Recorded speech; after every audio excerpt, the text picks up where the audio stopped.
Hey there, welcome to Gaming Basics. I hope you all are doing well. Today you will learn how to download Among Us on mobile.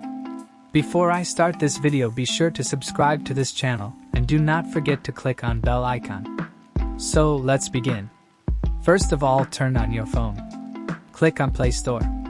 Now tap on the search bar. Now go ahead and search for Among Us. Click on the top option. As you can see, it comes with install button. Now click on it.